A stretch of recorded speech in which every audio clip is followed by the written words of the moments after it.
ফেসিবাদকে আমরা ধ্বংস করার জন্য এত 70-99% মানুষ এক হয়েছিল, সেই ফেসিবাদ আবার মাথার দ্বারা দিয়ে উঠছে। নব্য ফেসিবাদ এবং নব্য আমার বৈষম্য আমরা দেখতে পাচ্ছি। এবং আবার একটি সামনে মুক্তিযুদ্ধের জন্য হয়তো সেই 50% মানুষ হয়তো এখন অপেক্ষা করছে, এবং এটা হয়তো সামনের দিকে অবশ্যম্ভাবী হয়ে উঠছে। যতদিন যাচ্ছে আমরা দেখতে পাচ্ছি দেশের স্থিতিশীলতা থাকছে না, দেশের সাধারণ মানুষের মধ্যে খাওয়া পড়ার যে এটা জিনিসপত্রের দাম বেশি হচ্ছে, মানুষের কোনো রকম নিরাপত্তা নাই, এবং একই সঙ্গে বিভিন্নভাবে চাকরির সুযোগ সীমিত হয়ে যাচ্ছে। সাধারণ মানুষ দুঃখ কষ্টে জীবন দিতে পালন করছে। সেখানে আমরা দেশকে বিভক্ত করছি, যেখানে আমাদের উদ্দেশ্য ছিল একটি একতাবদ্ধ দেশ, যার মাধ্যমে আমরা সামনের দিকে এগিয়ে যাব, যার মাধ্যমে অতীতের সব ভুল ত্রুটি আমরা শেষ করে ফেলবো। কিন্তু দেখেন প্রায়োরিটি করা হয়েছে কোনটা? সমস্ত মানুষ সংগ্রাম করেছে শেখ হাসিনাকে হটানোর জন্য। কি জন্য? তারপরে তারা কি চেয়েছে?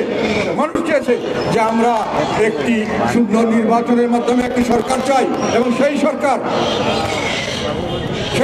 গঠিত হবে, সেই সরকার জবাবদিহিতামূলক সরকার হবে। তার জন্য নির্বাচন ব্যবস্থাকে আমরা পরিবর্তন করতে চাই। সেইখানে দেখা যাচ্ছে যে নির্বাচন ব্যবস্থা পরিবর্তন এবং নির্বাচন, সেইখানে আমরা শাসন ব্যবস্থা পরিবর্তন চাই। তাহলে আপনি এটা করতে পারতেন, সকলের সঙ্গে আলাপ করে যেটা মানুষে বলবে সেটাই করতে পারতেন। কিন্তু আমরা বাস্তবে কি দেখলাম? যে ওনারা বললো আগে আমরা হত্যার বিচার করব। কার হত্যার? কোথাও বললো ছাত্রদের হত্যার বিচার করব। ছাত্রদের হত্যার বিচার কেউ বাধা দেবে না, কিন্তু হত্যার বিচার করতে হবে।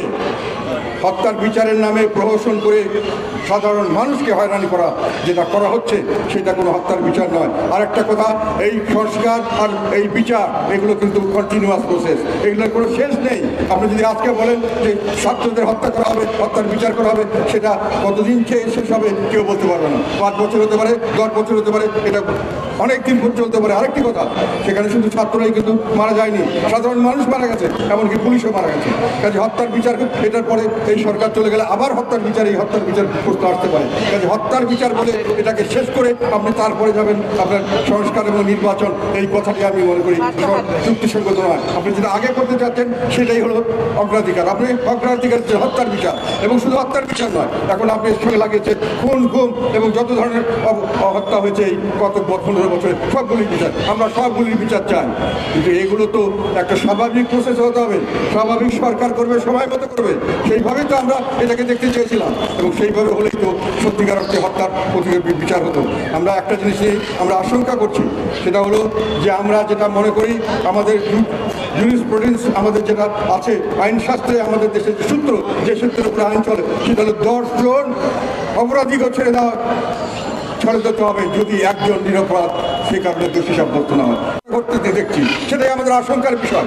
এখন মনে হচ্ছে প্রতিহিংসার আগুন যেভাবে জ্বালিয়ে দেওয়া হচ্ছে, হত্যার বিচার, এই বিচার, এবং তার মধ্যে যেভাবে এটাকে ট্যাকেল করা হচ্ছে, যে কোনোভাবে না অসহায় মানুষকে বিভিন্নভাবে এই মামলা মোকদ্দমা ছাপিয়ে দিয়ে সমস্ত ব্যক্তিগত স্বার্থ, ব্যক্তিগত নিজেদের মধ্যে দ্বন্দ্ব, যে রাজনৈতিক হোক, সামাজিক হোক এবং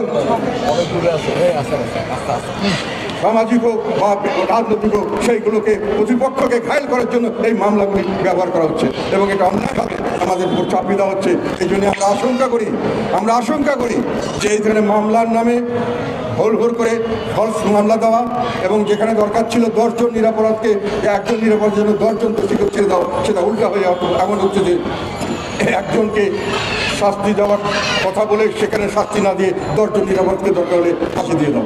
এরকম একটা পরিস্থিতি আমরা লক্ষ্য করছি। যেভাবে বিভিন্নভাবে আমাদের মামলা মোকদ্দমাগুলো দেওয়া হচ্ছে, এবং যেভাবে এগুলোকে হ্যান্ডেল করার কথা বলা হচ্ছে, তাতে আমাদের আশঙ্কা হয় যে কথাটি উনারা বারংবার বলছেন যে যারা ফেসিবাদের দোষর এবং যারা ফেসিবাদ, তাদেরকে নির্মূল করাটাই হলো বাংলাদেশের একমাত্র সমাধান। তার মানে দেশের 50% লোককে ওনারা নির্মূল করতে চাচ্ছেন। এটা কি এই জন্যই কি এই মামলা, এই জন্য কি ব্যবহৃত হবে এই দেশের অর্ধেক মানুষকে কারাগারে নিয়ে রেখে তারপরে এক এক করে ফাঁসি দেওয়ার ব্যবস্থা? এটা কিন্তু পাকিস্তান আর্মি 71-এ তারা করার চেষ্টা করেছিলেন।